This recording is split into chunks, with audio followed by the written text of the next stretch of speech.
this prison, child predators are forced to stand for 16 hours a day, while in this other prison, there's hardly any space for them to lie down. Child predators are amongst the most hated criminals, and their stay in prison is as inhumane as their crimes. From hardly getting a chance to shower, to beatings from guards and inmates, these prisons are notorious for their treatment of child predators.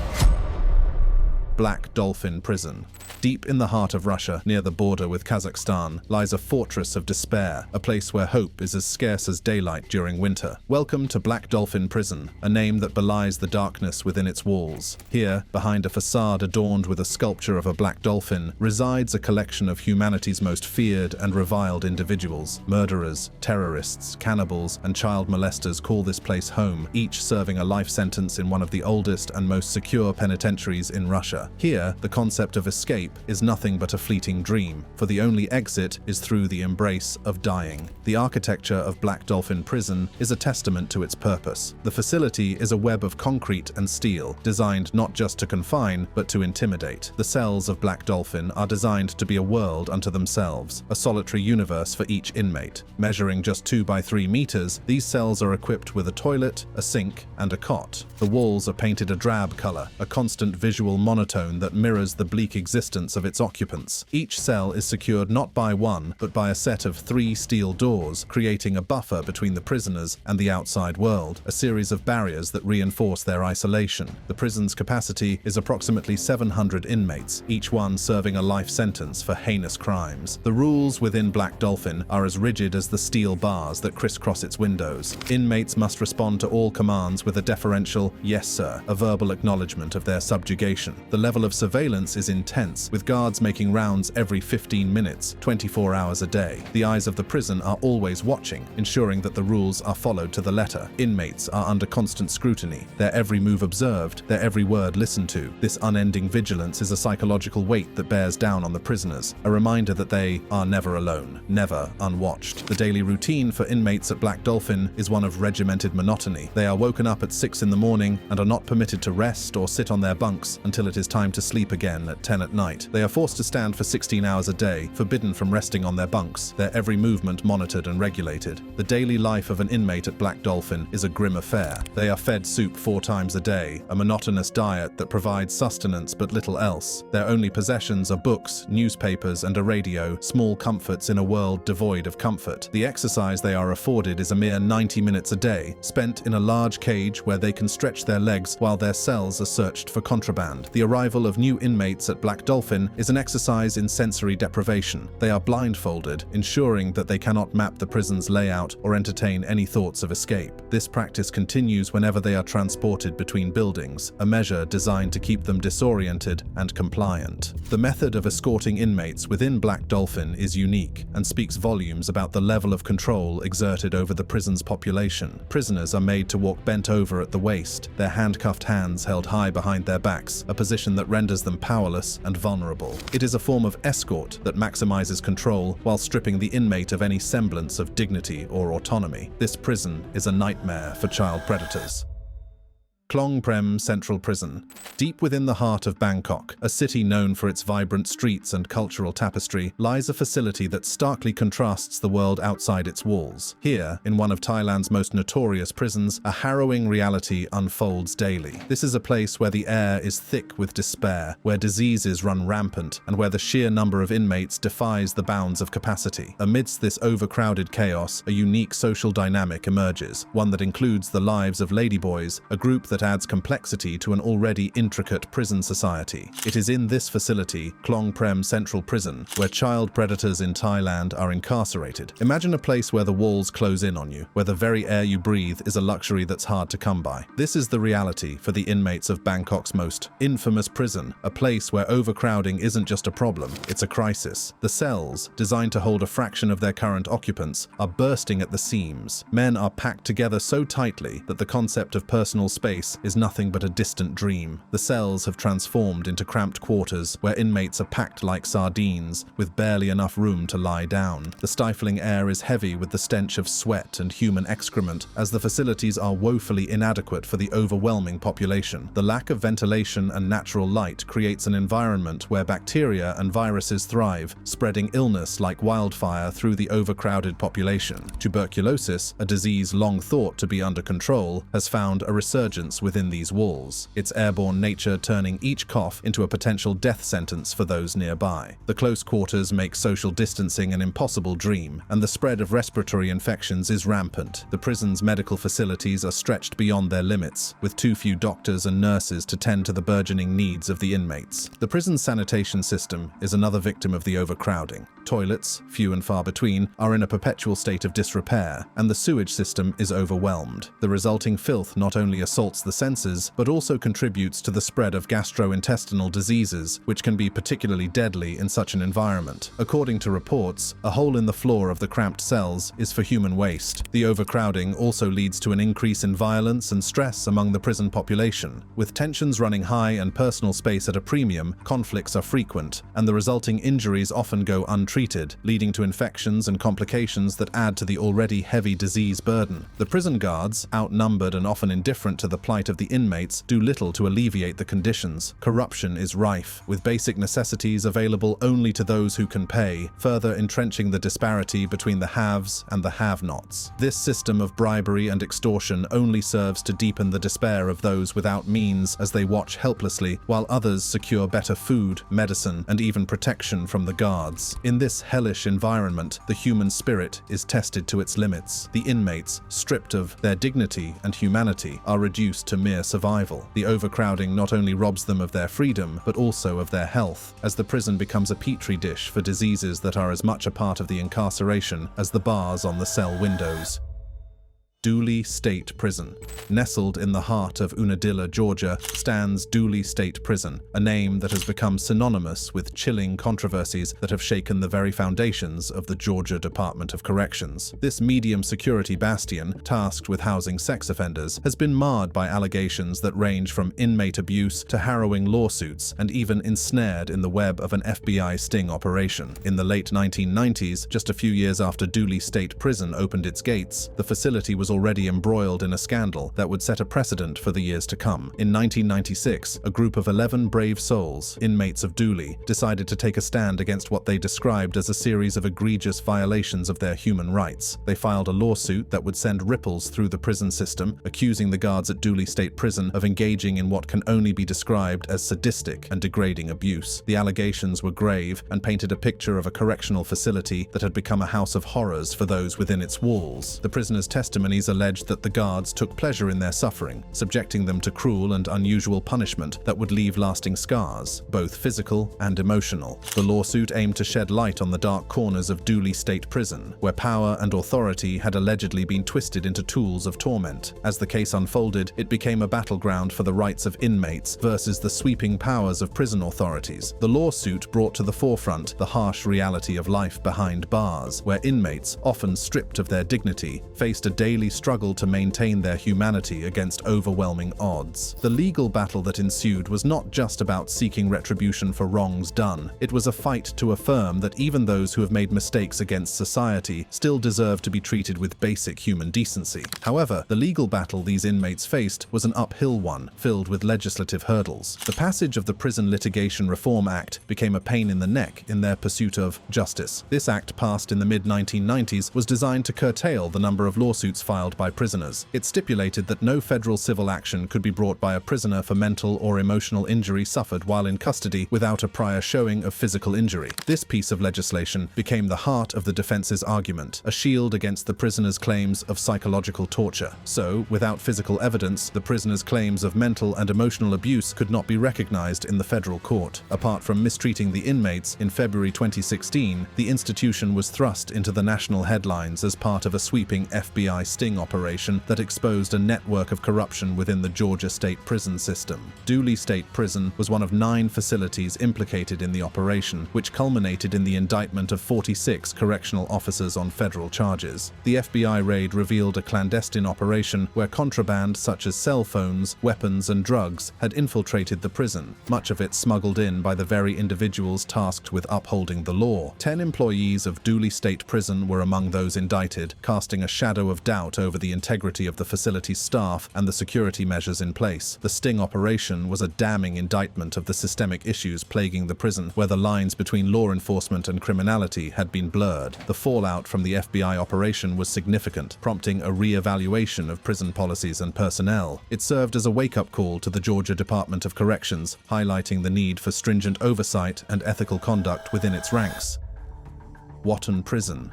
Deep within the heart of Nottinghamshire lies a fortress of containment, HMP Watton, a name that echoes with the weight of its purpose. HMP Watton, a name that echoes with the weight of its purpose, is home to approximately 850 male inmates, each one convicted of sex offences. This prison, nestled in the village near Bingham, is not just any correctional institution. It is a specialised fortress housing individuals who are deemed highly dangerous, with over 80% of its population assessed as presenting a high or very high risk of harm to others. As the morning sun barely creeps above the horizon, the stark, unyielding walls of HMP Watton stand in grim contrast to the quaint village that surrounds it. Inside, the air is heavy, not just with the weight of confinement, but with the palpable tension that comes from housing some of the most dangerous individuals in the country. The living quarters, particularly in the notorious B Wing, are a testament to the harsh realities of prison life. Cells are cramped, with space at a premium, forcing inmates to navigate the delicate balance between personal space and the need for communal living.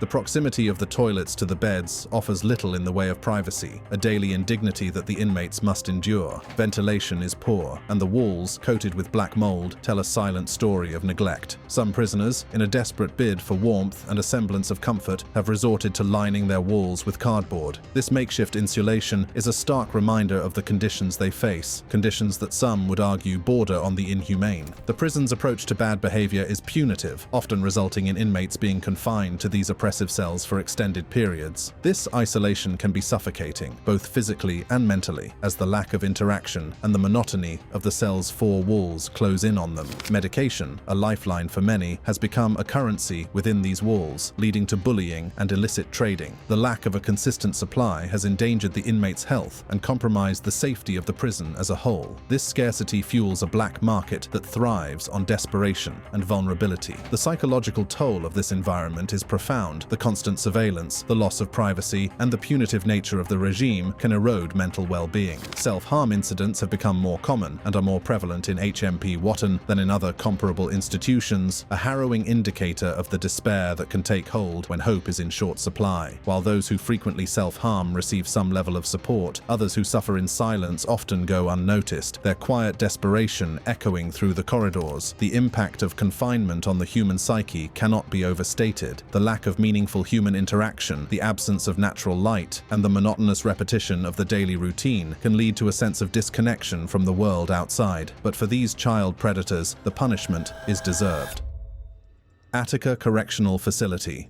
Attica Correctional Facility is best known for the famous prison riot in 1971, but even more recently, the prison has been in the limelight for awarding a child molester $2 million.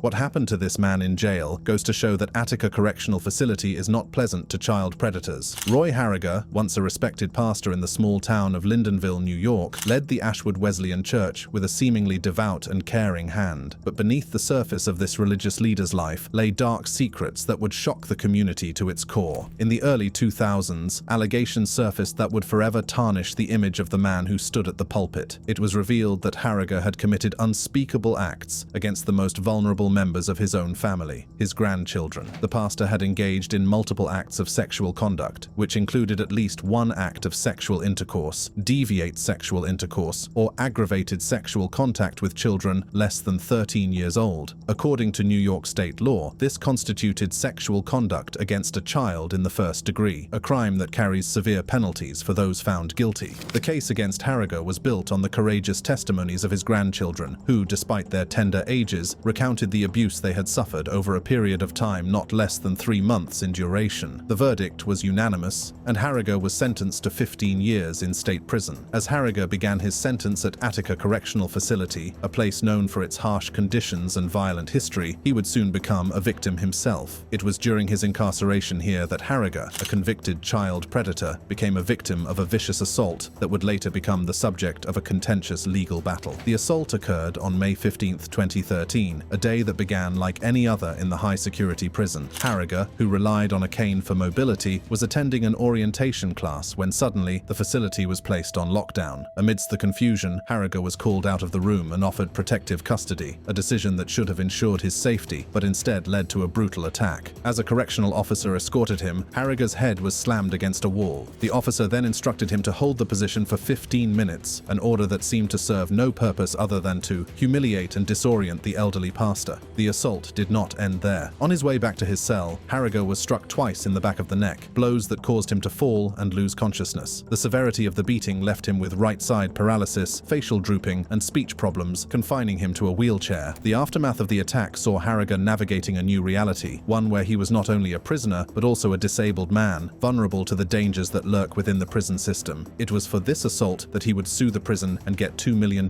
in compensation. Nevertheless, Attica isn't welcoming to child predators, no matter how old they may be. Rikers Island.